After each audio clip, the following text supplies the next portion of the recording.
ভয়ের আড্ডা। যারা এখানে আসবে তাদের সমাপ্তি হবে অন্ধকারে। তো হ্যালো বন্ধুরা, ওয়েলকাম ব্যাক আবার নতুন একটি এপিসোডে। তো আজকে যে ঘটনাটি আমি বলতে চলেছি সেটি অরিত্রর সাথে ঘটে গেছে। অরিত্র যেভাবে লিখে পাঠিয়েছে আমি তোমাদেরকে সেইভাবেই পড়ে শোনাচ্ছি। আমি অরিত্র, মেডিকেলের শেষ বর্ষের ছাত্র। ইন্টার্নশিপের অংশ হিসেবে আমাকে গ্রামের এক পুরনো সরকারি হাসপাতালে রাতের ডিউটি করতে হয়েছিল। এই হাসপাতালের করিডোরগুলি দিনের বেলায় স্যাঁতস্যাঁতে, পুরনো গন্ধ আর এক অদ্ভুত নীরবতায় মোড়া থাকত। সেদিন রাত 2:30টার দিকে ওয়ার্ড নাম্বার 7-এ বসেছিলাম। নার্সরা এই ওয়ার্ডটা এড়িয়েই চলে। তারা বলে এখানে নাকি গ্রামের সবচেয়ে ক্রিটিক্যাল কন্ডিশন আর বাঁচার সম্ভাবনা কম রোগীদেরকে রাখা হতো। এই ওয়ার্ডের অস্বাভাবিক ঠান্ডা এবং বাতাসে মেশা ফরমালিন বা পুরনো রক্তের গন্ধ আমাকে স্থির হতে দিচ্ছিল না। সেদিন রাতে আমার ডিউটি পড়েছিল, রাত প্রায় 2টো। হঠাৎ ওয়ার্ডের টিউবলাইটগুলি মিটমিট করতে শুরু করলো। চারিদিকে ঘনিয়ে এলো এক তীব্র ভয়াবহতা। চারিদিক দেখে আমার গা ছমছম করতে শুরু করলো। বলে রাখা ভালো, ওয়ার্ড নাম্বার 7 বাকি ওয়ার্ডের থেকে দূরেই ছিল। ওয়ার্ড নাম্বার 7-এ যেতে গেলে দুই দিকে গাছগাছালি জন্মেছিল, মাঝখান থেকে রাস্তা। সেখান দিয়ে 5 মিনিটের দূরেই ওয়ার্ড নাম্বার 7 ছিল। মোট কথা, ওই রাস্তাটা একটু ভয়ঙ্করই দেখতে লাগতো। আমি তখন আমার রেজিস্টারের খাতায় চোখ বোলাতে লাগলাম। রেজিস্টার অনুযায়ী ওয়ার্ড নাম্বার 7-এর বেডগুলি ফাঁকা থাকার কথা। হঠাৎ খেয়াল করলাম পাশের খালি বেডটা সাদা চাদরের ভাঁজটা যেন সামান্য নড়ে উঠল। প্রথমে মনে হলো আমার চোখের ভুল। কৌতূহলবশত কাছে যেতেই শুনতে পেলাম চাদরের নিচ থেকে ক্ষীণ একটা দীর্ঘশ্বাস। আমার মনে হলো শরীরটা যেন অত্যন্ত অস্বাভাবিক ভঙ্গিতে বেঁকে আছে। আমি ভয় পেয়ে করিডোরের দিকে ছুটতে চাইলাম, কিন্তু করিডোরের দিকে তাকাতে দেখি সব বেডগুলি খালি নেই। প্রতিটি বেডে কেউ না কেউ বসে আছে।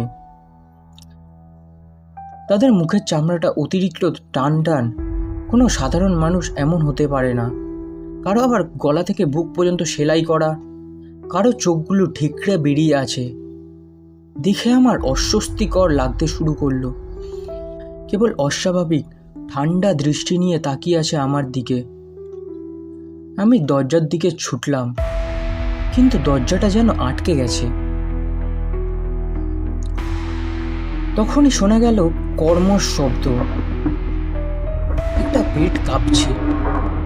চাদরের নিচ থেকে বেরিয়ে এলো শুকনো লম্বা আঙ্গুলওয়ালা হাত, যা বেডের লোহার রডগুলো শক্ত করে চেপে ধরে কর্মর শব্দ করছে।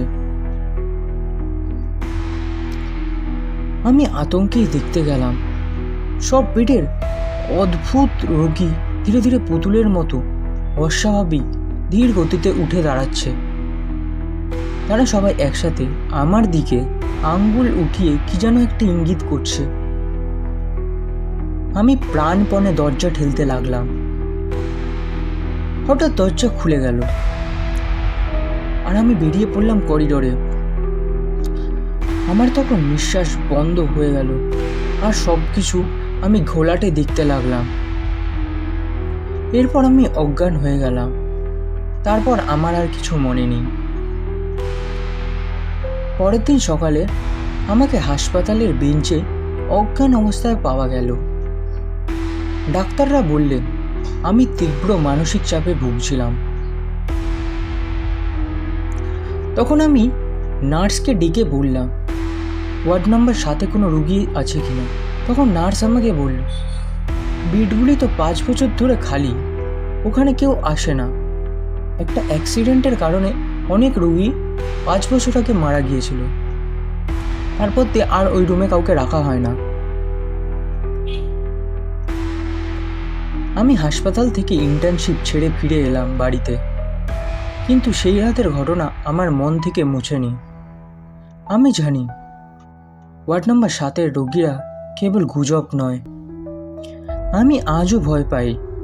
মাঝে মাঝে আমার শরীরটা যখন অতিরিক্ত ক্লান্ত হয়, তখন আমি যেন অনুভব করি ওয়ার্ডের সেই অস্বাভাবিক ঠান্ডা আর সেই মুখগুলিকে। তো বন্ধুরা, কেমন লাগলো আজকের এপিসোড? যদি ভালো লেগে থাকে তাহলে লাইক, কমেন্ট, সাবস্ক্রাইব করতে ভুলবে না। আর আরও নতুন নতুন এপিসোড আমাদের চ্যানেলে আসবে, তাই জন্য চ্যানেলটিকে সাবস্ক্রাইব করো। ফেসবুক পেজে যদি কেউ ভিডিওটি দেখো তাহলে ফেসবুক পেজটিকে ফলো করে দিও।